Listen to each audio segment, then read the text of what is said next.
ओम नमो भगवते वासुदेवाय। ओम नमो भगवते वासुदेवाय। ओम नमो भगवते वासुदेवाय।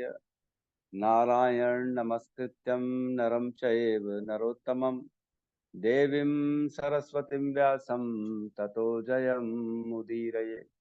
नष्टप्रायेषु अभद्रेषु नित्यं भागवत सेवया भगवती उत्तम श्लोके भक्तिर्भवती नैष्टिकी। कृष्णाय वासुदेवाय देवकी नंदनाय च नंद गोप कुमाराय गोविंदाय नमो नमः। जय श्री कृष्ण चैतन्य प्रभु नित्यानंद श्री अद्वैत गदाधर श्रीवासादि गौर भक्त वृंद। हरे कृष्णा कृष्णा कृष्णा हरे हरे, हरे राम राम राम हरे हरे। हरे कृष्णा कृष्णा कृष्णा हरे हरे, हरे राम राम राम हरे हरे। हरे कृष्णा कृष्णा कृष्णा हरे हरे, हरे राम राम राम हरे हरे। हरे कृष्ण। तो सबका स्वागत है। हम लोग अभी फर्स्ट कैंटो के सेकंड अध्याय में हैं। कल हमने प्रवेश कर लिया था दूसरे अध्याय में। पहला और दूसरा नंबर श्लोक हमने किया था। दूसरा अध्याय बहुत इंपॉर्टेंट है, जिसमें अब सूत गोस्वामी आंसर्स देना चालू कर रहे हैं। जो जो प्रश्न 6 प्रश्न पूछे गए थे पहले अध्याय में, उन 6 प्रश्नों के आधार में पूरी श्रीमद् भागवतम बोली गई है। उन 6 प्रश्नों का उत्तर देना अभी स्टार्ट करेंगे। तो अभी शुरुआत में हमको सिखा रहे हैं कि श्रीमद् भागवतम का पठन कथन कैसे करना चाहिए, क्या प्रोसीजर होना चाहिए कि हम भागवतम को पढ़ने सुनने से पहले कैसे अपने मनोभाव को रखें, किस प्रकार अपने गुरुओं को प्रणाम करें, भगवान को प्रणाम करें, ताकि हम इसमें सफल हो सकें। ठीक है।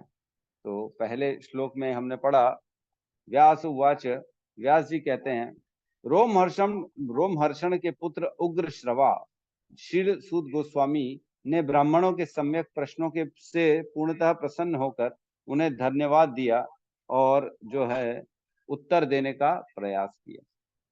ठीक है। तो सबसे पहले ये बता रहे हैं कि प्रसन्न हो गए। कौन प्रसन्न हो गए? सूत गोस्वामी प्रसन्न हो गए, जिनका नाम उग्र श्रवा था, जो कि रोमहर्षण के पुत्र थे। रोमहर्षण के पुत्र थे इसलिए उनका नाम रोमहर्षणी भी है ना। और वो उग्र श्रवा थे। वो परीक्षित महाराज के साथ सबसे आगे बैठ के सुखदेव गोस्वामी के सामने पूरी की पूरी कथा सुन रहे थे। और 12वें स्कंद में आगे चल के बताएंगे भी, सुखदेव गोस्वामी उसी समय कहते, जब परीक्षित महाराज कुछ वो बता रहे थे ना, श्रीमद् भागवतम बोल रहे थे, तो उस समय सुखदेव गोस्वामी कहते हैं कि ये सूत गोस्वामी आगे चल के इसका प्रचार करेगा, आगे चल के लोगों को इसका जो है पूरा डिटेल में और डिस्क्रिप्शन देगा, अच्छे से लोगों को समझाएगा। तो वो आएगा वर्णन 12वें कैंटो में। ठीक है। और दूसरे नंबर श्लोक में हम देखते हैं कि कैसे सूत गोस्वामी सबसे पहले अपने गुरुदेव सुखदेव गोस्वामी को प्रणाम करते हैं, है ना। तो कहते हैं, श्रील सूत गोस्वामी ने कहा, मैं उन महामुनि सुखदेव गोस्वामी को सादर नमस्कार करता हूँ जो सबके हृदय में प्रवेश करने में सामर्थ्य हैं। जब वे यज्ञोपवीत संस्कार अथवा उच्च जातियों द्वारा किए जाने वाले अनुष्ठानों को संपन्न किए बिना संन्यास ग्रहण करने चले गए, तो उनके पिता श्रील व्यास देव ने उनके वियोग में के भय से आतुर होकर पुकारा, हे पुत्र। उस समय वैसे ही वियोग की भावना में लीन थे। उन्हें मात्र ऐसे वृक्षों ने शोकग्रस्त पिता के शब्दों को प्रतिध्वनि के रूप में उत्तर दिया। तो मैंने कल हमने चर्चा कर ली थी, इको साउंड जो आ रहा था, हे पुत्र, तो वापस भी वही सुनाई दे रहा था, हे पुत्र, वृक्षों के द्वारा। तो वो ऐसे सुखदेव गोस्वामी को नमस्कार कर रहे हैं जो वृक्षों के भी हृदय में प्रवेश कर जाते हैं, वृक्षों में वो लीन हो गए। और वृक्षों ने उनके बिहाफ में हे पुत्र उनको जवाब दिया, जिसका मतलब ये था कि आप ये आसक्तियों को तोड़ दो, कोई किसी का रिश्तेदार नहीं है। कभी किसी जन्म में कोई पुत्र था, कभी किसी जन्म में कोई माता था, पिता था, ये सब तो बदलता रहता है, इससे कोई फर्क पड़ता नहीं है। तो जिस प्रकार सुखदेव गोस्वामी कथा करते हैं और कथा के माध्यम से, कानों के माध्यम से हृदय में प्रवेश कर जाते हैं, हृदय में वो भाव उत्पन्न कर देते हैं सुखदेव गोस्वामी। तो वैसे गुरुदेव को सूत गोस्वामी नमस्कार कर रहे हैं। तो हमको भी जब भी श्रीमद् भागवतम स्टार्ट करें या पठन पाठन कीर्तन करें, कथा करें, तो सबसे पहले हमको हमारे गुरुओं को प्रणाम करना है। और उसके बाद इसमें अभी और सिखाएंगे कि किस प्रकार गुरु को, भगवान को, व्यास देव को, सबको प्रणाम करके फिर हमको श्रीमद् भागवत की कथा स्टार्ट करनी चाहिए। ठीक है, तो हम आज 3 नंबर श्लोक में प्रवेश करेंगे। ठीक है, साथ में दोहराएंगे, एक एक लाइन साथ में दोहराएंगे, फिर मैं एक बार पूरा रिपीट करूंगा, फिर आप उसी टोन में रिपीट करिएगा। ठीक है। यह स्व अनुभावम अखिलम श्रुति सारमेकम,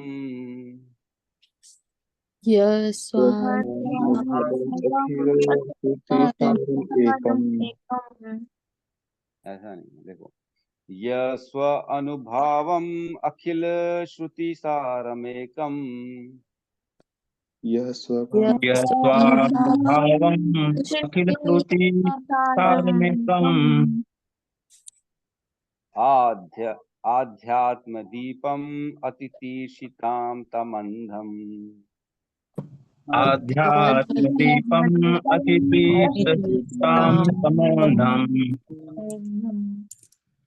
संसारिणां करुणया पुराण गुह्यम्,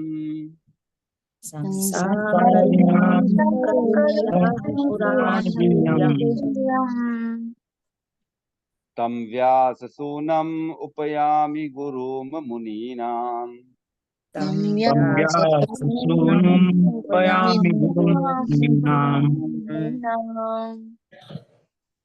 मैं एक बार पूरा बोलने का प्रयास करता हूँ, तो उसी टोन में बोलने का प्रयास करेंगे। एक बार सुनेंगे पूरा अच्छे से।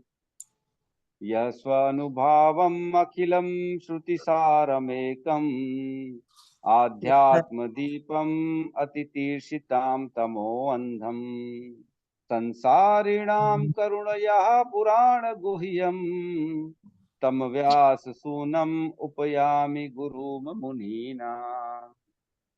तो इस प्रकार से एक एक लाइन बोलने की प्रयास करेंगे। या स्वानुभावम् अखिलाश्रुतिस्रम् एकम्, अध्यात्मदीपम् अदितिस्तां संसारिणां करुणायाः पुराणगुहां, तं व्यासानुपाधिं गुरुं मुनीनाम्। सबको बोलना है ना, एक एक लाइन बोलेंगे, फिर पीछे सारे लोग रिपीट करेंगे ना। बोलिए, कौन बोलेगा? और यह हरे कृष्णा, यह स्वानुभावम् अखिल श्रुति सार एकम्, यह स्वानुभावम् अखिल श्रुति सारम् एकम्, आध्यात्मदीपम् तितितीर्षतां तमो अंधम्, आध्यात्मदीपम् अतितीर्षतां तमोऽन्धम्, संसारिणां करुणयाः पुराण गुह्यम्,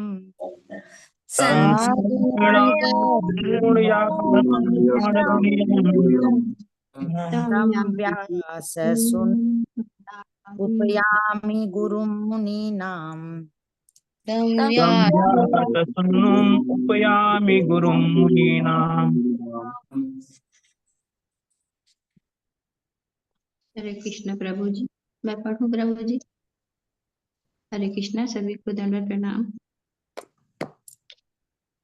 यह स्वानुभावम् अखिलं श्रुतिसारमेका, यह स्वानुभावम् अखिल श्रुति सारमेकम्,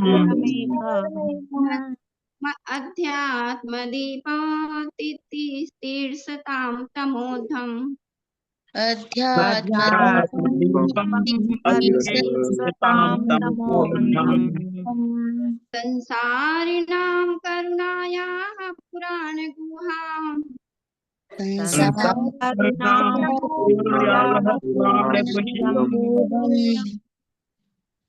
तं व्याससूनुमुपयामि गुरुमुनीनाम् तं सूनुम् उपयामि गुरुं मुनीनाम्। अनुवाद। मैं समस्त मुनियों के गुरु श्रील व्यास देव के पुत्र श्रील शुकदेव को सादर नमस्कार करता हूँ, जिन्होंने संसार के गहन अंधकारमय क्षेत्रों को पार करने हेतु संघर्षशील उन निपट भौतिकवादियों के प्रति अनुकंपा करके वैदिक ज्ञान के सार रूप इस परम गुह्य पुराण को अनुभव द्वारा स्वयं आत्मसात करने के बाद कह सुनाया। ओम अज्ञानतिमिरन्धस्य ज्ञानाञ्जन शलाकया चक्षुरुन्मिलितं येन तस्मै श्री गुरुवे नमः। श्री चैतन्य मनोभीष्टं स्थापितं येन भूतले स्वयं रूपः कदा मह्यं ददाति स्वपदान्तिकं। वन्देऽहं श्री गुरु श्रीयुतपदकमलं श्री गुरून् वैष्णवांश्च श्रीरूपं साग्रजातं सहगण रघुनाथान्वितं तं सजीवं साद्वैतं सावधूतं परिजन सहितं कृष्ण चैतन्य देवं श्री राधा कृष्ण पादान सहगण ललिता श्री विशाखान्वितांश्च। हे कृष्ण करुणा सिंधु दीन बंधु जगतपते गोपेश गोपिका कांत राधा कांत नमस्तुते। तप्त कंचन गौरांगी राधे वृंदावनेश्वरी वृषभानुसुते देवी प्रणमामि हरिप्रिये। वाञ्छाकल्पतरुभ्यश्च कृपा सिन्धुभ्य एव च पतितानां पावनेभ्यो वैष्णवेभ्यो नमो नमः। नमो विष्णुपादाय कृष्णपृष्ठाय भूतले श्रीमते भक्तिवेदांत स्वामी इति नामिने। नमस्ते सरस्वते देवे गौरवाणी प्रचारिणे निर्विशेष शून्यवादी पाश्चात्य देशतारिणे। जय श्री कृष्ण चैतन्य प्रभु नित्यानंद श्री अद्वैत गदाधर श्रीवासादि गौर भक्तवृंद। हरे कृष्णा कृष्णा कृष्णा हरे हरे, हरे राम राम राम हरे हरे। तो बहुत ही सुंदर श्लोक है और इस श्लोक के माध्यम से हमको ये सीखना चाहिए कि किस प्रकार इन ग्रंथों का आदर करके हमको पठन पाठन करना चाहिए। पहले श्लोक में हमने देखा कि बड़े प्रसन्न हो गए सूत गोस्वामी कि मेरे से प्रश्न पूछ रहे हैं इन्होंने और इनको आत्मा को आनंद प्रदान करना है, ऐसा मुझे कुछ बताना। फिर दूसरे में वो सबसे पहले शुकदेव गोस्वामी को प्रणाम करते हैं, ताकि जिन्होंने उनको ये ज्ञान प्रदान किया, जिनके माध्यम से उन्होंने इसको ग्रहण किया, सबसे पहले तो उस गुरु को प्रणाम करना।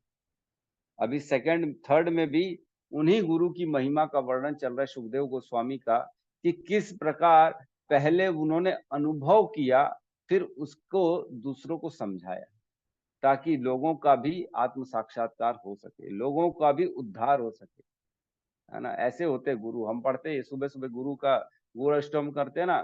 संसार दावा नल लीढ़ लोका त्राणाय कारुण्य घन घनत्वम प्राप्त से कल्याण गुणानुवस्य वंदे गुरु श्री चरणारविंदम। ऐसे गुरु को प्रणाम करता हूँ जो इस पूरे संसार में इंद्रिय तृप्ति की अग्नि जो लगी हुई है, जल रहे हैं सब लोग जंगल में आग की तरह, ऐसे लोगों को जलाने वाली इंद्रिय तृप्ति को घने बादलों की वर्षा से बुझाने वाले गुरु आपको प्रणाम है। सबसे पहले मॉर्निंग में गुरु को प्रणाम करते हैं हम लोग, और करना भी चाहिए। यही हमारी वैदिक जो है संपदा है हमारे पास, इसको भूलना नहीं चाहिए। अपने बच्चों को शिक्षा देनी चाहिए कि किस प्रकार गुरुओं का आदर करें, किस प्रकार ग्रंथों का आदर करें, किस प्रकार भगवान कृष्ण के संदेश जो है श्रीमद् भगवत गीता श्रीमद् भागवतम, इसका आदर करें, इसका पठन पाठन करें, न कि सिर्फ घर में साइड में रख के। मेरे घर में भी पहले रखी हुई थी, 5-10 साल तक रखी हुई थी, और इत्तेफाक से मैंने ना भगवत गीता कोई खरीदी नहीं। एक मिली बहुत पहले सन 2000 के आसपास। मैं पढ़ता था, पता नहीं क्यों मेरा इंटरेस्ट था, पढ़ता था, समझ में तो कुछ नहीं आता था, कुछ भी समझ में नहीं आता, रख दिया, फिर साइड में पढ़ी रही 2-5 साल। फिर दूसरी बार एक और जगह का पता नहीं कहाँ होटल वोटल क्या फ्री में मिल गई तो रख लिया। पहले तो ट्रेन में आना जाना होता था, ट्रेन में बहुत टाइम मिलता था तो पढ़ लेता था ट्रेन में, लेकिन समझ में कुछ नहीं आता था। ऐसे मैंने 3-4 मेरे को भगवत गीता मेरे जीवन में आई, लेकिन मैंने कभी भी उनको इम्पोर्टेंस नहीं दिया, मैंने कभी ऐसा बहुत ज्यादा उसमें पढ़ाई नहीं की, मैंने लाई रख दी, घर में पड़ी हुई है, पड़ी हुई। मेरे को अब समझ में आ रहा है, संकेत तो पहले से भगवान दे रहे थे आजा मेरी शरण में, आजा मेरी शरण में, अब जा ही नहीं रहे थे। क्यों? क्योंकि ये इंद्रिय तृप्ति है। ये जो मन है ना, ये संसार से हटता नहीं है, संसार के भोगों में इतना लगा हुआ है, इसने संसार को इतना अपना बना लिया है कि इससे दूर जाने की कोशिश ही नहीं करते हम। तो बहुत सुंदर श्लोक है। इसमें कह रहे हैं यह स्व अनुभावम, है ना। यह मीन्स जो, कौन? सुखदेव गोस्वामी। सुखदेव गोस्वामी जो हैं वो स्व अनुभावम, उन्होंने स्वयं इसको सेल्फ रियलाइज्ड है ये श्रीमद् भागवतम। अब उन्होंने क्या पिछले श्लोक में डिसीजन ले लिया कि मेरे को अब श्रीमद् भागवतम बोलना है, सूत गोस्वामी ने, हमने चर्चा करी थी। क्योंकि उनको आत्मा की अनुभूति, ये न आत्मा सुप्रसिद्धति, हमने पढ़ा था, ऐसा ऐसे कुछ बताओ जिसमें हमारी आत्मा को आनंद प्रदान हो जाए, ये प्रश्न किया था किन्होंने? शौनक आदि ऋषियों ने। तो अब वो डिसीजन ले रहे थे कि इतने सारे ऋषि हैं, इनको मेरे को ऐसा कुछ बताना है जिनसे इनका उद्धार हो जाए। तो उन्होंने डिसीजन लिया, अब मैं श्रीमद् भागवतम बताऊंगा। तो जब डिसीजन लिया श्रीमद् भागवतम, तो अब सबसे पहले बोलने से पहले सुखदेव गोस्वामी को प्रणाम कर रहे हैं, उनका स्मरण कर रहे हैं, उनको याद कर रहे हैं कि हे गुरु, मेरे हृदय में प्रवेश करो। जिस प्रकार आप सबके हृदय में कथा के माध्यम से प्रवेश करके सबका जीवन बदल देते हो, उसी प्रकार मेरे हृदय में प्रवेश करके मेरे मुख से बुलवाओ और इन सबका जीवन का परिवर्तन कर दो। ठीक है। तो स्वयं अनुभावम, स्व अनुभावम मीन्स ऐसी जो श्रीमद् भागवतम है, जो खुद सुखदेव गोस्वामी ने सेल्फ रियलाइज्ड की हुई है। सेल्फ रियलाइज्ड मतलब, एक तो होता है कि मैं बता दूं आपको कि एक आइटम बनता है बकलावा, जो कि बहुत अच्छा है, बहुत खाने में मजा आता है, मीठा है, थोड़ा सा घी का टेस्ट रहता है उसमें, और देसी आइटम लगता है, बाहर का है, ये है। लेकिन जिसने खाया नहीं वो क्या समझ सकता है? ये बस जान सकता है हाँ अच्छा है, अच्छा होगा, प्रभु जी बोल रहे हैं तो ठीक है, कभी ऐसा मिलेगा तो खाना चाहिए। लेकिन जब तक खाएंगे नहीं तब तक तो अनुभव नहीं कर पाएंगे ना। खाए बगैर कोई बता सकता है क्या कैसा है? नहीं बता सकता। सुना सुना सुना है, ज्ञान है कि जो है ठीक है, लेकिन अनुभव नहीं किया उसका। अनुभव तब होगा जब उसको चखेंगे, जब हमारे अंदर जाएगा तब अनुभव होगा कि ये है क्या चीज। कोई बोलेगा अरे बेकार है, कोई बोलेगा हाँ हाँ बहुत बड़े, अरे नहीं नहीं ये तो प्रभु जी तो कुछ नहीं बोले थे, ये तो जबरदस्त है। तो सबका अपना अपना सेल्फ रियलाइजेशन अलग अलग होता है। लेकिन सेल्फ रियलाइजेशन तब होता है जब आप स्वयं उसको एक्सपीरियंस करते, जब आपके साथ वो होता है, घटना घटती है, तब हम उसका अनुभव कर सकते हैं। किसी की पीड़ा हो रही है, बोले स्लिप डिस्क में बड़ा दर्द होता है पीठ में।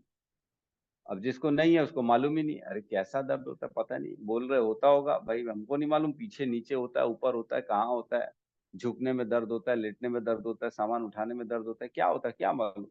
लेकिन जिसको होगा वो बता सकता है कि ये क्या होता है। ऋषिकेश प्रशांत मुकुंद प्रभु आए थे, उनको माइग्रेन का दर्द होता था। माइग्रेन का दर्द बहुत जबरदस्त होता है, ऐसा हमने सुना है। वो बड़े परेशान है माइग्रेन से।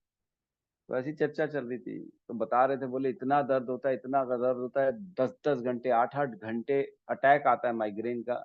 बोले कमरा बंद करके एकदम अंधेरा करके रहना पड़ता है, क्योंकि वो बहुत असहनीय होता है दर्द।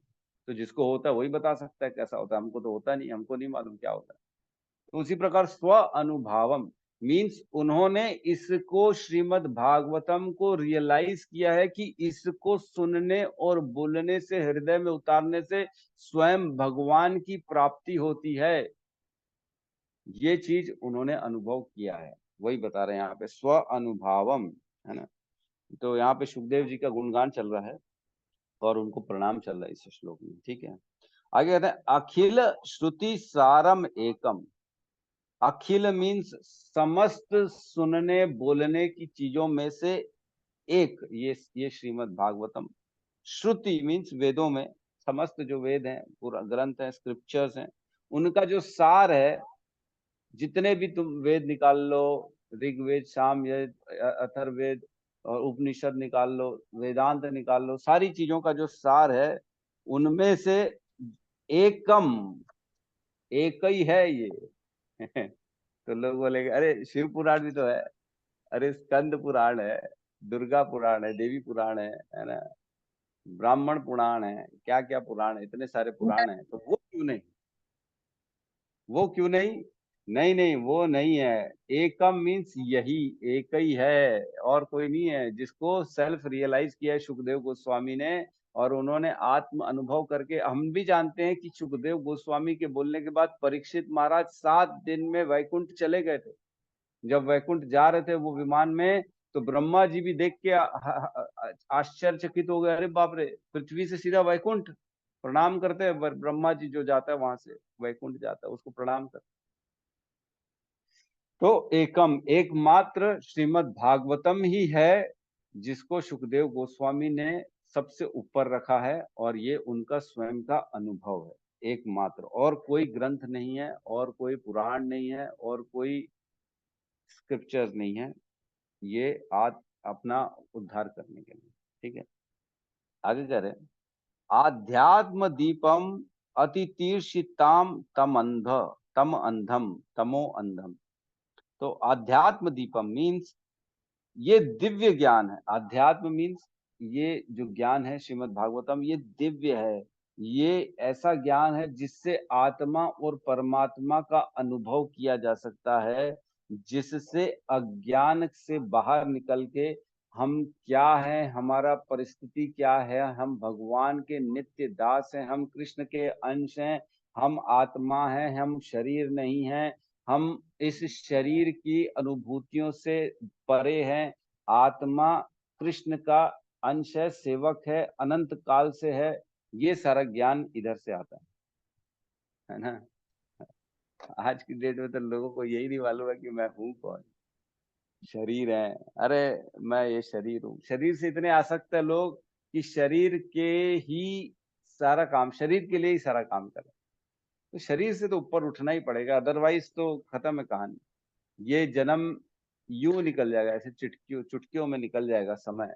25-50 साल कोई मायने रखता है क्या? शुरू के 20 साल तो समझने समझने में निकल गए, है ना। बालस्त्रावत कीड़ा सकता, क्रीड़ा खेलने खेलने में निकल गए।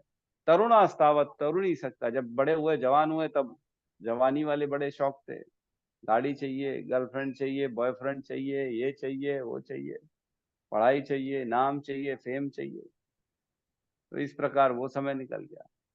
जब 40-45 की, मैं अपनी बात बता रहा हूँ, मैं तो अभी जुड़ा हूँ 40 में, अभी 5 साल हो गए जुड़े जुड़े में, तब जाके ये ज्ञान आया गुरु की कृपा से कि करना क्या है जीवन में। और शेष बचा कितना जीवन है, 15-20 साल से ज्यादा थोड़ी बचा। 50-55-60 से ऊपर तो हम कुछ करने लायक ही नहीं रहेंगे। भगवान की दया से इतना जबरदस्त मिलावटी खाना खाते हैं इतना मिक्सिंग वाला केमिकल खाते हैं, कोई चीज में शुद्धता है ही नहीं।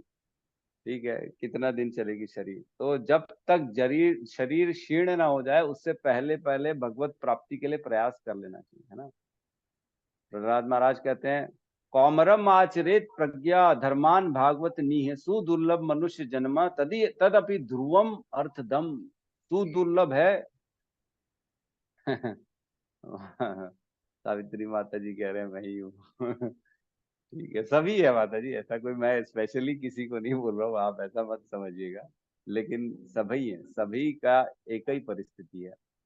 तो ध्रुवम मतलब सुदुर्लभ मनुष्य जन्म तदपि ध्रुवम अर्थदम। ध्रुवम है, कभी भी खत्म होने वाला है, लेकिन अर्थदम है, इससे हम बहुत अच्छा रिजल्ट निकाल सकते हैं, बहुत अच्छा रिजल्ट। जैसे घर में कोई भी सामान आता है, माता जी लोग जो किचन संभालती हैं, तो वो फटाफट सब चीजों को ना एनालाइज करती, कौन सी सब्जी खराब होने वाली उसको पहले बना लो, खराब हो जाएगी सड़ जाएगी, इससे पहले बना के खा लो, खत्म करो। तो सड़ जाए उससे पहले उसका उपयोग हो जाए, है कि नहीं। माता जी लोग जानती हैं, कुछ सब्जियां जो है हरी पत्ते वाली हरी सब्जियां, वो ज्यादा दिन चलती नहीं है, लेकिन ये सब दाल चावल तो आप महीनों महीनों रख सकते हो, वो खराब नहीं होता। लेकिन जो खराब होने वाली चीज है उसको फटाफट यूज करके बना के खा लेते हैं, ताकि खराब होने से पहले यूज हो जाए। वैसे ही हमारा जीवन नष्ट होने से पहले इसका उपयोग होना बहुत ज्यादा जरूरी है, जो कि है तपो दिव्यम। तपो दिव्यम, तपस्या करके भगवान की प्राप्ति करनी। तो यहाँ पे अध्यात्म, ये ज्ञान हमको इधर से मिलता है, और दीपम, ये ज्ञान का उजाला है, जैसे अंधकार को निकालने के लिए प्रकाश की जरूरत होती है, वैसे ही हमारे अज्ञान को निकालने के लिए ज्ञान के प्रकाश की जरूरत है। तो ये आध्यात्म दीपम अति तीर्षिताम तमो अंध।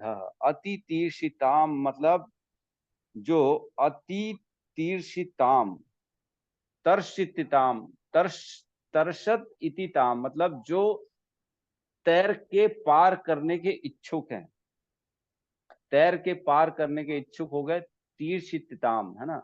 और अति तीर्षिताम मतलब जिनके अंदर प्रबल इच्छा है कि मैं कैसे भी करके पार करके इसको खत्म करूं, निकल जाऊं यहां से।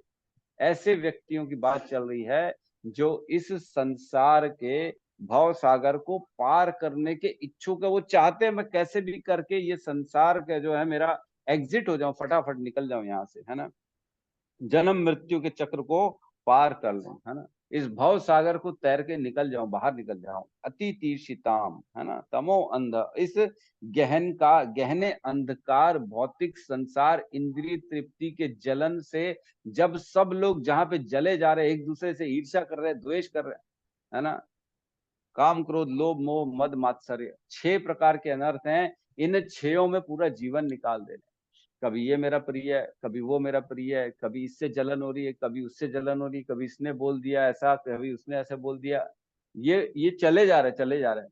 वही व्यक्ति पहले अच्छा था, वही व्यक्ति बाद में बुरा हो गया, वही व्यक्ति बाद में दुश्मन हो गया, फिर वही व्यक्ति बाद में दोस्त हो गया। ये तो क्या कार्टून है, ये तो है। हम देखते हैं, ये तो क्या कॉमेडी है। ऐसा होता है, वही व्यक्ति पहले अच्छा था, वही व्यक्ति दुश्मन बना, वही व्यक्ति के साथ लड़ाई हुई, वही व्यक्ति के साथ फिर दोस्ती हो गई, फिर वो व्यक्ति प्रिय हो गया। अरे वही तो है, सिमिलर।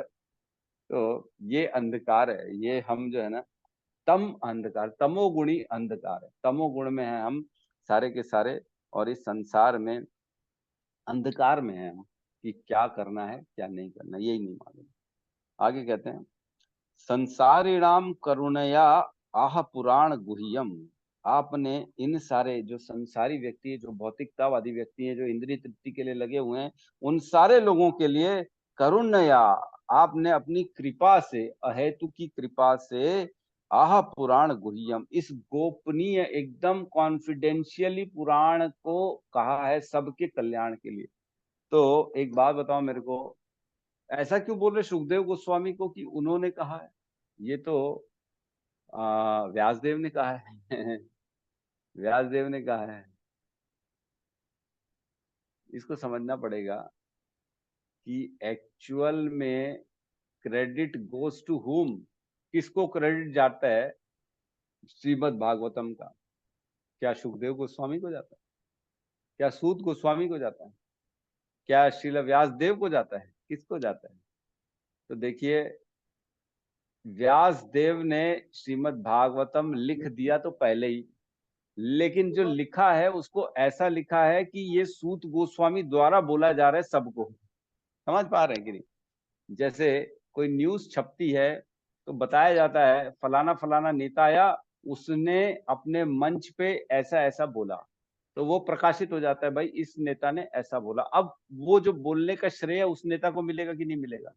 उस नेता ने बोला ना। लेकिन पीठ पीछे ऑफिस में उसको जो चिट्ठी बना के दिया उसके सहयोगियों ने या उसके सीनियर ने, उसका नाम तो नहीं आएगा। जिसने बोला सबके सामने, जिसने प्रकाशित किया, उसका नाम हो गया। वैसे ही यहाँ पे सूत गोस्वामी ने सबके सामने प्रकाशित किया, और आज हमारे पास जो ज्ञान है ये उन्हीं के माध्यम से, इसलिए उनका नाम हो रहा है यहाँ पे। सूत गोस्वामी अपने गुरु को बता रहे हैं कि मैंने आपसे ये प्राप्त किया है। तो प्रकाशित होना बहुत जरूरी है। कहाँ से प्रकाशित हो रहा है, वहां पे उनका जो है गुणगान होना चालू हो जाता है। तो कह रहे हैं आपने करुणा से, आपने कृपा करके ये ज्ञान सबको, सांसारिक अंधकार में रह रहे व्यक्तियों को दिया है ये ज्ञान।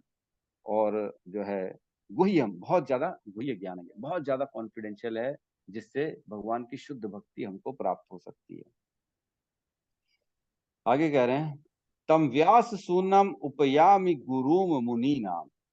तो मैं, तम मीन्स उन, व्यास सूनम, व्यास देव के पुत्र जो कि सुखदेव गोस्वामी हैं, उपयामी उनको नमस्कार करता हूँ, गुरुम जो कि मेरे गुरु हैं, और मुनि नाम, ना कि सिर्फ मेरे गुरु है, सभी मुनियों के गुरु हैं। क्यों? क्योंकि इतने सारे वहां पे परीक्षित महाराज के सामने बहुत सारे लोग बैठे थे, बहुत सारे ऋषि मुनि बैठे थे। उन सब में से सुखदेव गोस्वामी को व्यास आसन दिया गया और उनको बोला गया कि आप श्रीमद् भागवतम की कथा कहो। जब परीक्षित महाराज ने प्रश्न पूछा था 7 दिन में सबसे ज्यादा श्रेष्ठ कार्य क्या होता है उसको बताइए, तब बताया गया था कि श्रीमद् भागवतम सुनना सबसे ज्यादा श्रेष्ठ है। मृत्यु आने वाली हो उन 7 दिनों में क्या कार्य सबसे ज्यादा श्रेष्ठ है? जिसका जीवन 7 दिन बचा हो, जिसके जीवन में 7 दिन नहीं बचे हो, ज्यादा दिन बचे हो, तो भी क्या करना श्रेष्ठ है? तो बताए श्रीमद् भागवतम। तो हमारे जीवन में भी 7 ही दिन रहते हैं, सोमवार, मंगलवार, बुधवार, गुरुवार, शुक्रवार, शनिवार, इतवार, ये 7 ही दिन है हमारे जीवन में। और 7 दिन में क्या करने लायक सबसे श्रेष्ठ है? वो है श्रीमद् भागवत, है ना। तो क्या करना है वो सब आप समझ सकते हैं।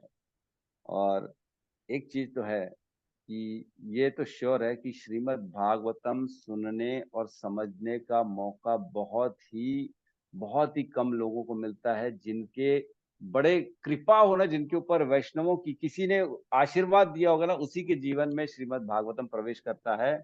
और 7 दिन की कथा अटेंड की है, प्रभु जी कह रहे हैं। तो 7 दिन परीक्षित महाराज के जैसे बैठ के अटेंड नहीं करी होगी आपने। परीक्षित महाराज 7 दिन 24 घंटे बिना खाए बिना पिए अटेंड किए थे उनकी क्लास, तब जाके उनकी स्थिति हुई थी कि भगवत प्राप्ति हो सके। हम तो 7 दिन 1 घंटा 2 घंटा पढ़ ले तो बड़ी बात है ना। तो वो भाव होना चाहिए। तो यहाँ पे व्यास सूनम उपयामी गुरु मुनि नाम, वो जो सबके गुरु हैं, ऐसे सुखदेव गोस्वामी को मैं प्रणाम करता हूँ। तो बहुत इंपॉर्टेंट है कि श्रीमद् भागवतम के पहले हम अपने गुरुओं को प्रणाम करें, और जिनसे ये ज्ञान आया व्यास देव और उनको सबको प्रणाम करें। तो ठीक है। तो यहाँ पे जो है ना अपने मनुष्य योनि की थोड़ी सी इसमें इम्पोर्टेंस को समझना चाहिए कि हमारा जो जीवन है सिर्फ इंद्रिय तृप्ति के लिए नहीं है। क्योंकि इंद्रिय तृप्ति ऐसा ईंधन के समान, जैसे अग्नि है ना, जितना ईंधन डालोगे उसमें प्रज्वलित होती जाएगी, बढ़ती जाएगी। वैसी इंद्रिय तृप्ति है, जितना उसको इंद्रिय तृप्ति मिलते जाएगी और ज्यादा उसका डिमांड बढ़ती चली जाती है मन की। तो हमको हमारे जीवन को इंद्रिय तृप्ति में नहीं लगाना है, हमको हमारे जीवन को तपस्या करके भगवत प्राप्ति के लिए लगाना है। यही डिफरेंस है पशुओं में और हम में। आहार निद्रा भय मैथुनम चम एतद भी पशु भी नराणाम धर्मानि एको अधिको विशेष धर्महीन पशु भी समाना। मतलब अगर व्यक्ति में धर्म है तब वो पशुओं से भिन्न है, अदरवाइज धर्म के बिना तो ये 4 चीजें पशुओं में भी है, व्यक्ति में भी है, मनुष्य में भी है। तो मनुष्य क्या सिर्फ खाने के लिए, मजे करने के लिए, सोने के लिए और लड़ाई करने के लिए इसीलिए बना है क्या? नहीं, हमको उद्धार करना है अपना धर्म के माध्यम से। ठीक है। तो तात्पर्य आप लोग पढ़ लीजिएगा, अदरवाइज हम इसमें जो है प्रॉब्लम हो जाएगी। ठीक है। हम चौथे नंबर श्लोक में प्रवेश करते हैं। बहुत इंपॉर्टेंट श्लोक है। इवन हम जो है मंगलाचरण करते हैं तो इसी को पहले बोलते हैं, चौथे नंबर श्लोक को साथ में दोहराएंगे। नारायणं नमस्कृत्य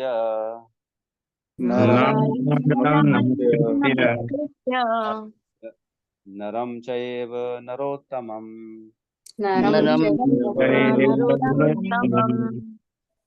देवीं सरस्वतीं व्यासं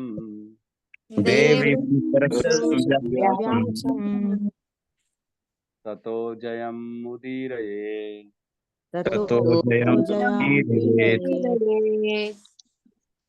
नारायणं नमस्कृत्य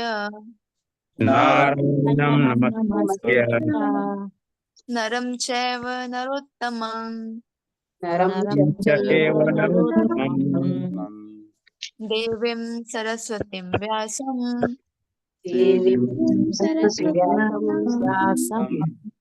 ततो जयम् उदीरयेत्।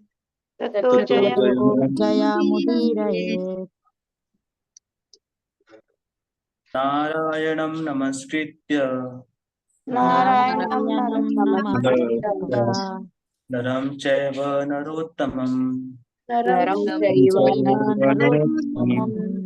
देवीं सरस्वतीं व्यासं देवीं सरस्वतीं व्यासं ततो जयमुदीरयेत्। ततो जयमुदीरयेत्।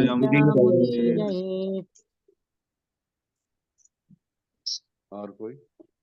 नारायणं नमस्कृत्य नारायणं नमस्कृत्य नरं चैव नरोत्तमं नरं चैव नरोत्तमं देवीं सरस्वतीं व्यासं देवीं सरस्वतीं व्यासं ततो जयमुदीरयेत्। ततो जयमुदीरयेत्। अनुवाद। विजय के साधन स्वरूप इस श्रीमद् भागवतम का पाठ करने सुनने से पूर्व मनुष्य को भगवान श्री नारायण को, नरोत्तम नर नारायण ऋषि को, विद्या की देवी माता सरस्वती को तथा ग्रंथकार श्रील व्यास देव को नमस्कार करना चाहिए। बहुत इंपॉर्टेंट है। बताया जा रहा है कि कैसे श्रीमद् भागवतम में प्रवेश करना है, घुसना कैसे है, गोते कैसे लगाना है। नदी में कूदते हैं ना, स्विमिंग पूल में बच्चे को तो पहले बताया जाता है कि हे बच्चे, ऐसे डायरेक्ट कूदना नहीं है हमको, ऐसे ऐसे जो है डाइव करने से लिए ऐसे पहले सर नीचे हाथ नीचे ऐसे सीधा डाइव करना है, ऐसे करना है। तो पहले बताया जाता है कैसे प्रवेश करना है। तो हमको भी बताया जा रहा है कि कैसे प्रवेश करना है। बहुत इंपॉर्टेंट है। नारायणम नमस्कृत्य नरम चैव नरोत्तमम। नारायण मतलब सबसे पहले श्री भगवान को नमस्कार करना है ना। नारायण भगवान श्री कृष्ण को, नारायण उनको नमस्कार है। नरम चैव नरोत्तमम मीन्स जो नर नारायण के रूप में, पहले नर नारायण जो है एक्चुअल में देखिए, ये समझ लीजिए श्रील व्यास देव जो थे वो बद्रिका आश्रम में रहते थे। बद्रिका आश्रम जो है ना बद्रीनाथ में है, बद्रीनाथ के पास है ना, वहीं पे है बद्रिका आश्रम। और वहां पे जो अधिष्ठाता देव स्थापित है वो है नर नारायण, है ना। नर जो है कहते हैं अर्जुन को, और नारायण जो है भगवान को, मतलब भगवान और उनके सेवक, उनके भक्त के रूप में वहां पे हैं। और हम आगे चल के उनकी कथा पढ़ेंगे, नर नारायण की कथा आएगी आगे चल के। तो नर नारायण जो है बद्रिका आश्रम के अधिष्ठाता देवता है। तो सबसे पहले नर नारायण को उन्होंने प्रणाम किया। फिर नरोत्तम, नरों में सबसे उत्तम कौन है? जो पुरुषोत्तम है, कौन है? कृष्ण है। सभी प्राणियों में उत्तम प्राणी कृष्ण है। सेकंड उनको प्रणाम करना है। फिर क्या कह रहे हैं? देवीम सरस्वतीम। तो उसके बाद थर्ड जो है देवी सरस्वती को, जो कि ज्ञान की देवी है, विद्या की देवी है, उनको प्रणाम करना है ताकि विद्या अज्ञान से दूर हो सके, ज्ञान में प्रवेश कर सके, ज्ञान का हमारे अंदर प्रकाश उत्पन्न हो सके, हम समझ सके भगवान और सुखदेव गोस्वामी क्या कहना चाहते हैं, इसके माध्यम से हमारे अंदर सारा ज्ञान उत्पन्न हो। तो सरस्वती को प्रणाम कर रहे हैं। उसके बाद व्यासम, देवीम सरस्वतीम व्यासम ततो जयम उदीरये। फिर व्यास देव को चौथे नंबर में प्रणाम कर रहे हैं। फिर कह रहे हैं ततो जयम उदीरयेत, मतलब तत्पश्चात विजय प्राप्त करने हेतु घोषित करें। मतलब क्या बोल रहे? ततो जयम उदीरये, ऐसे ग्रंथ को प्रणाम जो विजय दिलाने में, जिसकी जो है ना माहिर है, जो सबको पराजय से दूर करके विजय की ओर ले जाए, ऐसे ग्रंथ है ना। जयम उदीर, ये ग्रंथ जो संसार को पराजय कर सकता है और अपने आप में विजय दिला सकता है, ऐसे जो है ना ग्रंथ को प्रणाम, ऐसे ग्रंथ की जय, है ना। विजय घोष बोलते हैं इसको, है ना। इसको पढ़ने से, सुनने से निश्चित तौर पे कभी भी परास्त नहीं हो पाएंगे हम। हर परिस्थिति में, हर स्थिति में, किसी के भी सामने, किसी के भी पीछे हम कभी भी पराजय नहीं होंगी। हमारा कभी भी पराजय नहीं होगा, हम हमेशा विजय ही होंगे। क्यों? क्योंकि हमारे को मालूम है इसमें ऐसी ज्ञान है, इसमें समर्पण है। जैसी भी परिस्थिति आएगी हम तो कृष्ण के भरोसे हैं ही हैं। कृष्ण जो करेंगे हमारे लिए अच्छा करेंगे, ये मालूम है हमें। तो जैसी परिस्थिति आएगी आदमी यही सोचेगा मेरे प्रभु ने दिया ना मेरे को, उसको हंस हंस के स्वीकार करेगा, जो प्रभु की इच्छा है, इसमें भी मेरा भला है, इसलिए प्रभु ने मेरे को ये प्रदान किया। तो ऐसे ग्रंथ श्रीमद् भागवतम की जय हो, ऐसी स्थिति की जय हो। जो सारे सारे जो है इन्होंने सबको देखो, पहले भगवान को नर नारायण को जहां से लिखा गया उनको प्रणाम किया गया, फिर भगवान श्री कृष्ण को प्रणाम किया गया, फिर सरस्वती माता को प्रणाम किया गया, फिर व्यासदेव को प्रणाम किया गया। तो नर नारायण भी समझ में आ गया, कृष्ण भी समझ में आ गए, सरस्वती माता लेकिन समझ में नहीं आई। क्यों? समझ में आ गया क्या सबको? सरस्वती को क्यों प्रणाम कर रहे हैं? सरस्वती को प्रणाम क्यों करें? सरस्वती तो देवी है, देवी देवताओं की तो उपासना मना है। देवी देवताओं को तो पूजा नहीं करना चाहिए हमारे को। हम तो सुने हैं कि सिर्फ कृष्ण को प्रणाम करना है, उन्हीं की आराधना करनी है।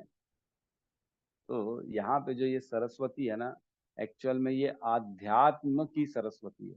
ये जितने जो भी हम जानते हैं यहाँ पे रहते हैं इस भौतिक संसार में, वो पंच तत्व से बनते, चाहे देवी देवता हो चाहे कोई भी क्यों ना हो। ये प्रकृति के 5 तत्व भ ग वा न, भ से भूमि, ग से गगन, अ से आकाश, व से वायु और न से नीर, है ना? नहीं, भ से भूमि, ग से गगन, अ से अग्नि, व से वायु और न से नी। ये 5 तत्व जो होते हैं ना, 5 एलिमेंट्स, इससे सारे लोग बनते हैं। इवन देवी देवता भी इसी से बनते हैं।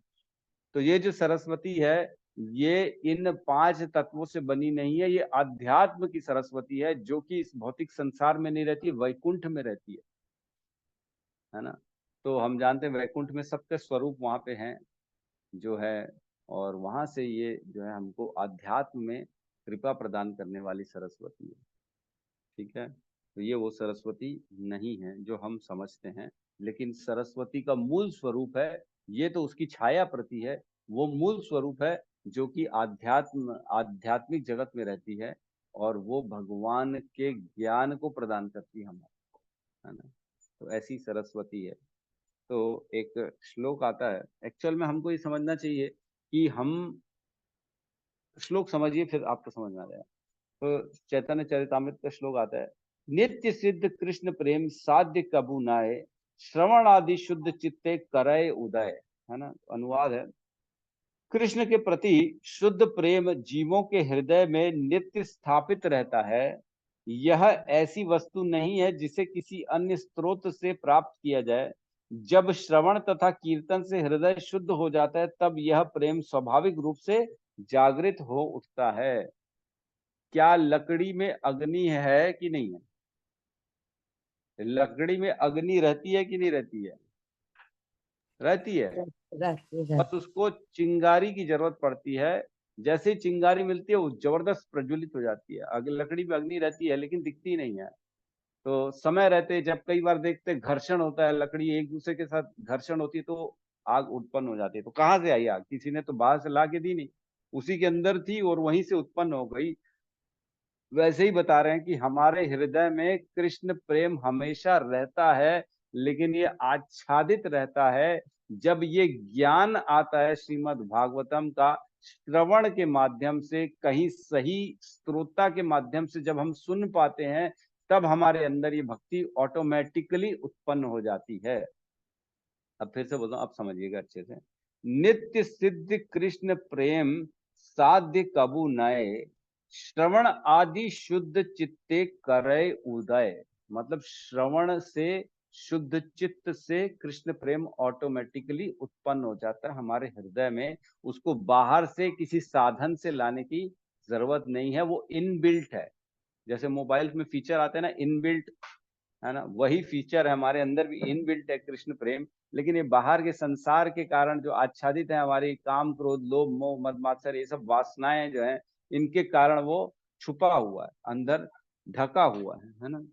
तो ऐसे कृष्ण प्रेम है, और हमको गुरु परंपरा के माध्यम से ही ये ग्रंथ, श्रवण के माध्यम से हम कृष्ण प्रेम को जागृत कर सकते हैं। जितना जितना श्रवण करेंगे उतना उतना हमारे अंदर कृष्ण प्रेम जागृत होगा। तो इसकी कुछ लाइन बड़ी इंपॉर्टेंट है, तात्पर्य की वो पढ़ लेता हूं मैं, पूरा तो नहीं पढ़ूंगा। तात्पर्य शील प्रभुपाद की जय। संपूर्ण वैदिक साहित्य तथा सभी पुराण इस भौतिक जगत के गहनतम भागों पर विजय प्राप्त करने हेतु हैं। तो हम नाम अपराध पढ़ते, 10 नाम अपराध याद है किसी को? चौथा नंबर क्या है? याद है किसी को?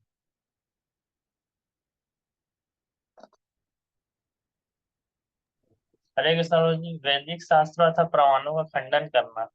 हरि बोल, बहुत सुंदर। तो नाम अपराध में आता है चौथा नंबर में, वैदिक शास्त्रों तथा प्रमाणों का खंडन करना, ये अपराध है। तो वैदिक शास्त्र क्या कह रहे हैं हमारे को यहाँ पे, संपूर्ण वैदिक साहित्य, पहली पहली लाइन जो है, संपूर्ण वैदिक साहित्य तथा सभी पुराण इस भौतिक जगत के गहनतम भागों पर विजय प्राप्त करने हेतु हैं। तो ऐसा नहीं है कि कोई ग्रंथ खराब है, कोई ग्रंथ अच्छा है, कोई ग्रंथ पढ़ना चाहिए, कोई ग्रंथ नहीं पढ़ना चाहिए, ऐसा नहीं है। सभी ग्रंथ पढ़ने के लिए है, लेकिन व्यक्ति अनुसार, विशेष अनुसार, उसके गुण और स्वभाव के आधार पर उसको पढ़ना चाहिए। जैसे तमोगुणी ग्रंथ हैं, कुछ पुराण हैं, तो ऐसा नहीं है कि वो ग्रंथ पुराण तमोगुणी हैं, वो तमोगुणी व्यक्ति के लिए हैं और उनका उद्धार करने के लिए। सारे पुराण, सारे स्क्रिप्चर्स हमारे उद्धार के लिए ही हैं, हमको ये मानना चाहिए, क्योंकि यहाँ पे लिखा है विजय प्राप्त करने हेतु। अपने उस गुण से निकल के अपनी प्रोग्रेस मिलेगी। जो तमोगुण में वो रजोगुण में जाएगा, जो रजोगुण में वो सतोगुण में आ जाएगा, और जो सतोगुणी है वो गुणों से बाहर हो जाएगा, निर्गुण अवस्था को प्राप्त कर लेगा। तो इस प्रकार से ग्रंथों का संरचना हुई है। क्योंकि अगर सीधा सीधा किसी तमोगुणी व्यक्ति को बोलेंगे ना श्रीमद् भागवतम पुराण पढ़ ले, तो उसको समझ में नहीं आएगा, वो भक्ति कर ही नहीं पाएगा, क्योंकि उसका स्वभाव नहीं है। तो उसको अभी पहले थोड़ा सा शुद्ध करेंगे, उसको रजोगुण में लाएंगे तमोगुणी व्यक्ति को, इसलिए तमोगुणी पुराण उसको पढ़ाएंगे, शिव पुराण पढ़ लो, अग्नि पुराण पढ़ लो, ये पढ़ लो, वो पढ़ लो, ताकि उसका थोड़ा सा ग्रोथ हो सके। और कह रहे हैं, जीव अनादि काल से भौतिक इंद्रिय तृप्ति के प्रति आसक्त होने के कारण ईश्वर के साथ अपने संबंध को भूल चुका है ना? जीव अनादि काल से भौतिक इंद्रिय तृप्ति के प्रति आसक्त है। तो ये समझना चाहिए कि हम अनादि काल से खाली इंद्रिय तृप्ति कराया। तो ये कोई प्रश्न नहीं पूछना मेरे से कि प्रभु जी कभी तो स्टार्ट हुआ होगा ना, कभी तो ये स्टार्ट कैसे हुआ? अरे भैया, ये प्रभुपाद लिख दिए यहाँ पे अनादि काल से, मतलब इसका कोई टाइम लिमिट नहीं है। पीछे पीछे पीछे, उस जन्म के पीछे, उस जन्म के पीछे, उस जन्म, ऐसे अनेक जन्मों के पीछे जाएंगे तो भी हम इंद्रिय तृप्ति कर रहे थे, इसलिए हमको नेक्स्ट शरीर मिलता है। आज जो हम अपने मन में रखेंगे, जो वासनाएं रखेंगे, जो इच्छा रखेंगे, जो कर्म करेंगे, उसके आधार पर अगला शरीर मिलेगा। तो आज हमने पिछले जीवन में हमने जरूर कुछ ऐसे कर्म किए होंगे, इच्छा करी होगी, जो हमको मनुष्य शरीर मिला। मटेरियल इच्छा करी, इसलिए मटेरियल शरीर मिला। मटेरियल इच्छा फिर इस जीवन में भी करेंगे तो अगला शरीर भी मटेरियल मिलेगा।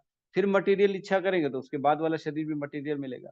लेकिन अगर हम आध्यात्मिक चिंतन करेंगे, भगवान की दिव्यता के बारे में सुनेंगे, श्रवण करेंगे, मनन करेंगे, चिंतन करेंगे, तो अगला शरीर भी हमको आध्यात्मिक मिलेगा, है ना? यान्ति देवव्रता देवान, पित्रान यान्ति पितृव्रता, भूतानि यान्ति भूतेज, यान्ति मद याजिनो अभिमाम, है ना? जो जिसकी पूजा करता है उसको प्राप्त करता है। जो देवताओं की पूजा करता है वो देवताओं के लोक को जाता है, जो पितरों की पूजा करता है वो पितृलोक में जाता है, जो भूतों की पूजा करता है वो भूत लोक में जाता है, और जो मेरी पूजा करता है, भगवान कहते हैं, वो मेरे लोक में आता है। तो ये डिसीजन हमारा है, चॉइस हमारी है कि हमारे को गाड़ी राइट मोड़नी है कि लेफ्ट मोड़नी है, कि यू टर्न लेनी है कि सीधा चलना है। ये हमारे हाथ में, स्टेयरिंग हमारे हाथ में है। तो जिसकी पूजा करेंगे हम वहां चले जाएंगे, वो हमारा गंतव्य बन जाएगा। ठीक है, तो ये बाकी सब आप पढ़ लीजिएगा, है ना? किसी का कोई प्रश्न है तो हम ले सकते हैं।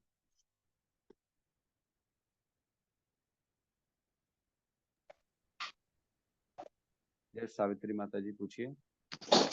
हरे कृष्ण प्रभु जी, दंडवत प्रणाम। प्रश्न नहीं है, मैंने अपना तजुर्बा लिखा जिंदगी का। ऐसे अरे लोग वाह। भेटे, ऐसे लोग भेटे कि उनके, वो अपने के सिवा किसी को जानते ही नहीं है, ना उम्र के लिहाज, ना कुछ ना कुछ। यहाँ से मेरे सामने 2-3 जन थे, 2-3 जन को देखा प्रभु जी, इतने लाशन ट्यूबरों में ज्ञानी जय सिंह के द्वारा सम्मानित थे। ऐसे बर्बाद हुए ना, मतलब वो थूकते थे एक दूसरे को देख के, आदमियों पर थूकते थे, ऐसा इतना इतना अहम था। ऐसा हो गए कि खाने के वांदे हो गए। 52 इयर्स में तलाक हुआ। तो मैं तजुर्बा लिखा था प्रभु जी, मैं तो आपके शरण में आके क्या पहले से ही वो हो गई, भगवान की मार खा के, भगवान का मार खा के पहले से ही वो हो गई प्रभु। मेरा तो मैं कब का खत्म हो गया था। और एक है अभी हमारी जज हैं जो मैडम, इतने पैसे हैं पर बच्चे को लेके परेशान है, हेल्थ को लेके परेशान है, खाने के वांदे रहते हैं। ड्यूटी से आती हैं तो मैड मिलती नहीं है, तो खाने के ऊपर प्रॉब्लम होते हैं। फिर हमारी एक फ्रेंड है, हाई कोर्ट की एडवोकेट है, वो डिप्रेशन में चली गई। यहाँ की वो प्रभु जी मनी महेश 3 बार जाके आई है, और उसके पति दारू पीते थे, सबका पैसा उधारी चुकता किया, और उसके बाद में उसने पति के नाम से बनारस में आश्रम खुलवाया कि जो कोई जावे फ्री में रहे और दर्शन करे। फिर भी उसके साथ ऐसा हो गया। तो देखते हैं ना प्रभु जी, और दूर क्यों, मैं मेरे साथ ही देख रही हूँ ना। मेरे साथ हम लोग गांव में इतना हमारे भाई के देवर के लड़के को किया, देवर को किया, देवर हमारा कुछ काम ही नहीं करता, कमा कमा तो एक घर मांगा तो नहीं दिया बना बनाया। हम हर में हर चीज में सपोर्ट करते थे। अपना बना रहे तो बोलता है कि प्रूफ करो तुम अपने, मतलब मेरे मेरे ससुर जी का नाम लेके कि उनके बेटे हो। मैं मेरे पति को बोला आपको प्रूफ करने की क्या जरूरत है, उसको बोला अपने दादी के पास जावे पता करे। तो आजकल बच्चे से लेके लोगों में और कुछ आता ही नहीं है, मैं के सिवा कुछ आता ही नहीं है। वो अनुभव लिखा प्रभु जी मैंने अपना जिंदगी का, और रियल अनुभव भेज ये है। हाँ, ये सच है कि लोगों को ना पूरा जीवन लग जाता है सिर्फ ये समझने में जी कि पैसे में सुख है कि नहीं है। ये जानने में लोगों को पूरा जीवन, कई बार तो पूरा जीवन निकल जाता है तो भी नहीं समझ पाते कि पैसे में सुख नहीं है, शांति नहीं है, पैसे में कोई भी संपन्नता नहीं है। प्रभु पैसे जी सिर्फ आता है और चला जाता है। हमारा तो सब सब कुछ आके फटाफट, गांव में भी घर बनाया हमने, बॉम्बे में भी बनाया, सब कुछ हो गया। तो हम तो मतलब समझ रहे हैं ना, और देखा भी है ना, अपने आंखों से देखा है। तो ऐसा नहीं लगता कि ये पैसा सब कुछ है, पैसा काम नहीं आता है, लेकिन नहीं समझते हैं आजकल के लोग क्या बोलने का। वही बात बता रही थी। जी मैम, यस हरे यस। कृष्ण गौतम प्रभु। प्रभु, हरे कृष्ण। गौतम प्रभु कुछ कहना चाहते हैं आप? हरे कृष्ण प्रभु जी, धन्यवाद प्रभु। प्रभु जी, हरे कृष्णा। जैसे कि हम अभी श्रीमद् भागवतम के मतलब महिमा के बारे में पढ़ रहे हैं, मतलब किस तरीके से पढ़ना है, गुरु के प्रति कैसे भाव रखना है। तो प्रभु जी कई बार ऐसा होता है कि एक निष्ठ नहीं हो पाते हैं। मतलब जैसे कई बार हमने अभी भागवतम में पढ़ा कि किस तरीके से मतलब एक भक्त को गुरु से किस तरीके से प्रश्न पूछना चाहिए, विनीत भाव से होना चाहिए, मतलब ऐसे प्रश्न पूछे जो कि सभी के कल्याण के लिए। लेकिन कई बार ऐसा लगता है ना कि बार बार जैसे हम ग्रुप में हैं, सारे मतलब भक्त हैं, कई बार ऐसे ऐसे चीजें मतलब हम साथ में पढ़ रहे हैं, लेकिन सुनने के बाद थोड़ा सा कभी ना वो माइंड ना थोड़ा सा मतलब पॉजिटिव होना चाहिए कि हाँ हो सकता है ऐसा, बट वो निगेटिव में ऐसे चले जाते हैं। तो उसके लिए क्या करें प्रभु जी?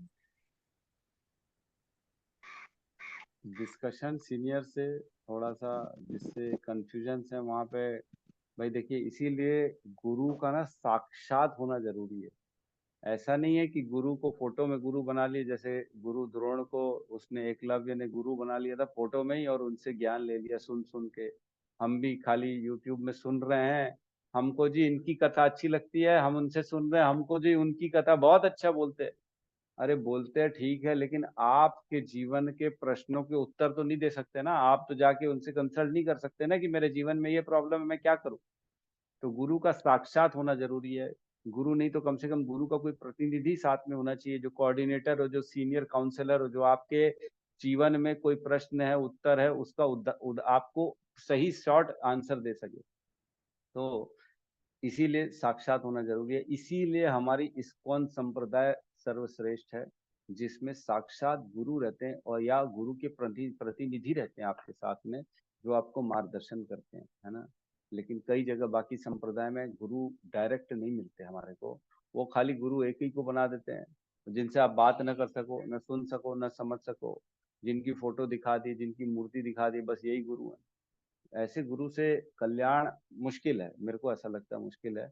क्योंकि हमने भगवत गीता में भी पढ़ा है, भगवान कृष्ण कहते हैं गुरु के पास जाओ, उसकी सेवा करो, तद विधि प्रणिपाते न परिप्रश्न न सेवया। सेवा करो, उनको प्रसन्न करो, और उसके बाद जाके प्रश्न पूछो, तब वो तुमको देंगे ज्ञान, है ना।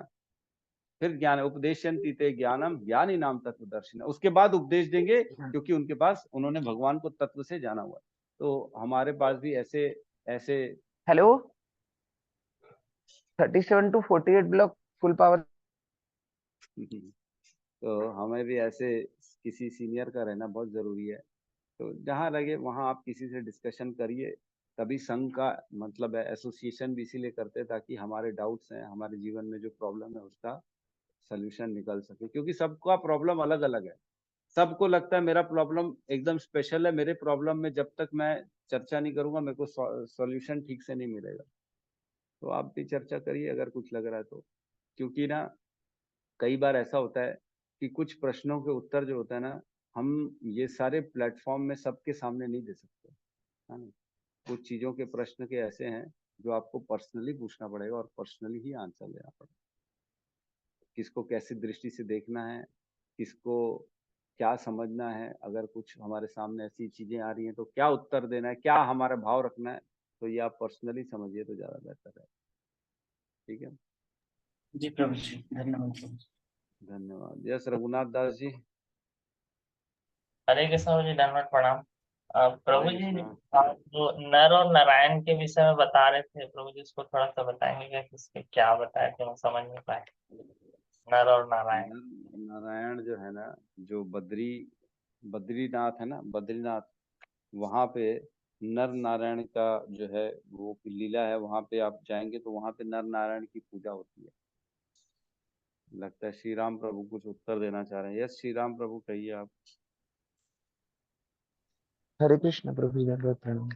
हरे कृष्णा। प्रभु जी अनम्यूट हो गया था गलती से, वो थोड़ा। कोई बात जी नहीं, कोई प्रभु बात जी। नहीं।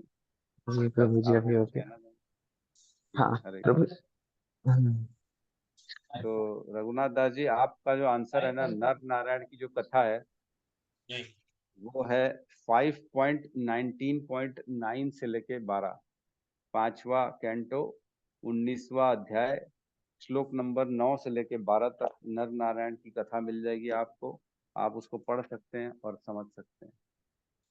ठीक है। जी। जी प्रभु जी, मैं ये कह रहा था कि वो बद्रिकाश्रम बता रहे हैं ना, तो बद्रीनाथ मैं एक बार गया था प्रभु जी। तो वहाँ वहीं पास में माणा गांव पड़ता है। वहीं पर श्री व्यास देव जी की गुफा है और श्री गणेश गुफा है। तो वहीं पर बैठ के 18 पुराण समेत भागवतम सब लिखा गया था। वो दर्शन किए हैं प्रभु जी, मैं वहीं पर पास में ही है। मैं भी जा चुका हूँ, पिछले साल ही गए थे मैं और अखिल आत्म प्रभु, हम लोग अच्छा। भी घूम के आए हैं। हाँ, ठीक है। जी प्रभु जी। तो जी जी बिल्कुल सही है, जाएंगे। बोलते हैं वो पहला पहला इंडिया का पहला गांव वही है। हरे कृष्णा माता जी।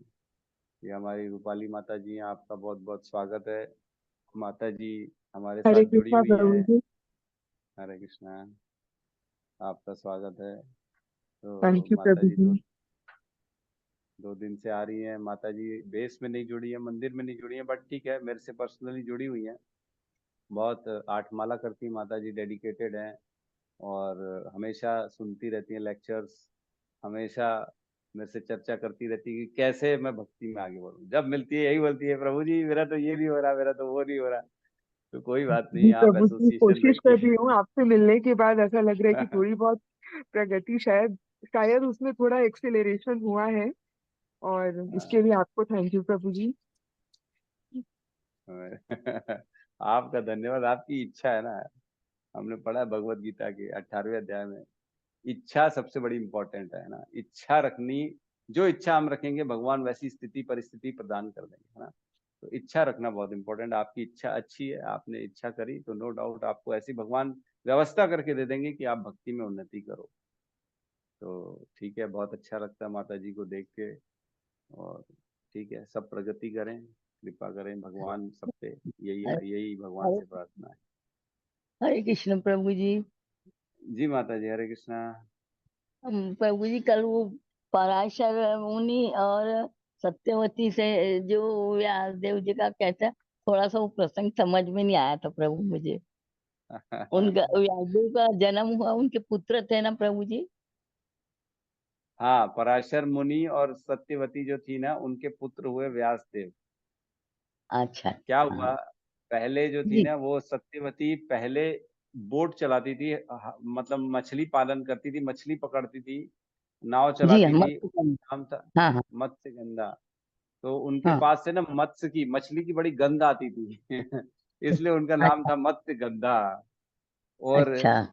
जब जो जाता था उनके पास तो बड़ी मछली की स्मेल नहीं आती, जैसे कभी हम जाते हैं हाँ, मछुआरों के पास, तो उनके पास जी से हाँ। वैसी आती थी।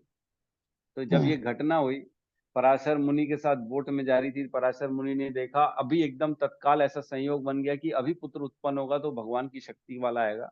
तो उन्होंने उसको बोला कि अभी मेरे को पुत्र चाहिए। तो फिर ठीक है, अच्छा वो उन्होंने बोला मेरा कॉमर नहीं भंग होना चाहिए, तो उन्होंने बोला ठीक है। तो पुत्र उत्पन्न हुआ व्यासदेव तुरंत बड़े हो गए और वो चले गए, बोले माता आप कभी भी मेरे को याद करेंगी तो मैं आपके लिए आ जाऊंगा। और पराशर मुनि बड़े प्रसन्न हुए मत्स्य गंधा से, तो उन्होंने पराशर मुनि ने उसको आशीर्वाद दिया कि तेरे पास से अब जो मछली की बदबू है ना, ये ऐसी सुगंध आएगी तेरे पास से कि दूर दूर तक लोग तेरे से बड़े जो है ना प्रभावित रहेंगे। तो उसके अच्छा बाद से उसके पास से सुगंध आना चालू हुई, जिसके कारण फिर शांतनु महाराज जो थे वो बड़े अट्रैक्टेड हो गए इसके प्रति। तब फिर शांतनु महाराज ने इससे विवाह किया, सत्यवती बनी। फिर आप मालूम है फिर आगे जो है विचित्र ये वीर्य उसका पहला पुत्र, और एक दूसरा कौन पुत्र था, 2 पुत्र उत्पन्न, विचित्र वीर्य और 2 पुत्र थे, याद नहीं आ रहा नाम। किसी को याद है सत्यवती माता के पुत्रों का नाम? चित्रांगद थे। चित्रांगद, हाँ बिल्कुल सही कहा, चित्रांगद और विचित्र वीर, ये 2 पुत्र उत्पन्न हुए थे। और उन्होंने तो मालूम है आप लोगों को प्रतिज्ञा कराई कि मेरे पुत्रों को ही सिंहासन में बैठाएंगे। तब उन्होंने देवव्रत, जो कि भीष्म पितामह जिनका नाम देवव्रत था, उन्होंने प्रतिज्ञा ली कि मैं कभी भी सिंहासन में नहीं बैठूंगा और सिर्फ सिंहासन को प्रोटेक्ट करूंगा, सिंहासन का आदेश पालन करूंगा। ऐसा उन्होंने वरदान दी, मतलब प्रतिज्ञा ली। ठीक है माता जी, बहुत बहुत धन्यवाद। जी हम यहाँ पे अब जी हाँ, बहुत ठीक है। क्लास को क्लोज करते हैं। यहाँ पे सब मिलके हरे कृष्ण महामंत्र का जाप कर लेते हैं। हरे हरे कृष्णा हरे कृष्णा कृष्णा कृष्णा हरे हरे, हरे राम राम राम हरे हरे। सभी भक्त वृंद की जय। जगत गुरु शील प्रभुपाद की जय। जय गौर प्रेमानंदे। जय गौर प्रेमानंदे। हरि हरि बोल। जय हरि हरि। हरे हरे।